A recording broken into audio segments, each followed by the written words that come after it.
billionaire Bill Ackman warned. The US is on the brink of a soon-to-be irreversible mistake. If action is not immediately taken to deal with Silicon Valley Bank's shutdown. The collapse of SVB caused market shockwaves on Friday and threatens to trigger further damage within days.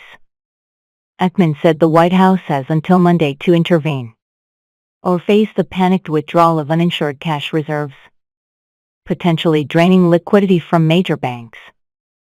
In a lengthy Twitter assessment published on Saturday, Ackman said, "The government has about 48 hours to fix a soon-to-be irreversible mistake by allowing SVB Financial to fail without protecting all depositors.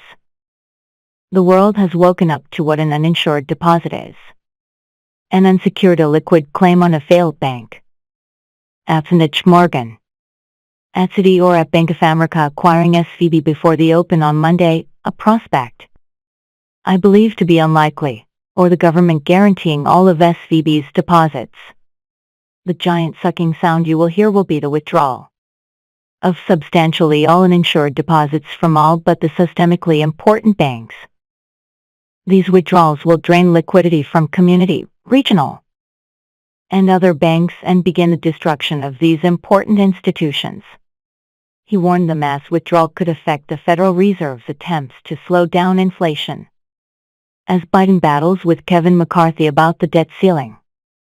The investor said thousands of companies in the US are already expecting to miss payroll deadlines, with many more on the line if immediate action is not taken.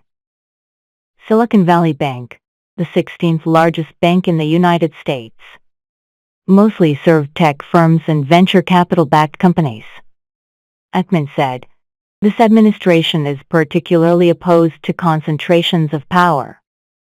Ironically, its approach to SVB's failure guarantees duopolistic banking risk concentration in a handful of SIBs. My back-of-the-envelope review of SVB's balance sheet suggests that even in a liquidation, depositors should eventually get back about 98% of their deposits. But eventually is too long when you have payroll to meet next week.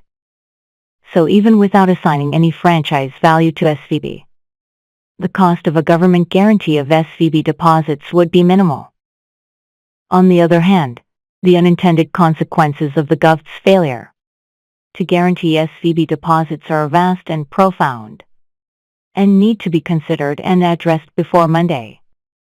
Silicon Valley Bank boasted half of the US technology and healthcare companies that went public last year among its clients.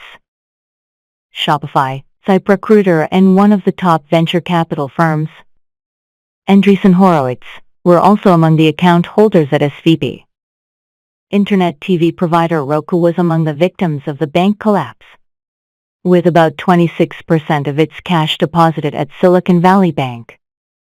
Roku said its deposits with SVB were largely uninsured, and it didn't know to what extent it would be able to recover them. SVB's collapse hit with incredible speed. Some industry analysts suggested Friday that the bank was still a good company and a wise investment. Meanwhile, Silicon Valley Bank executives were trying to raise capital and find additional investors. However, trading in the bank's shares was halted before stock market's opening bell due to extreme volatility.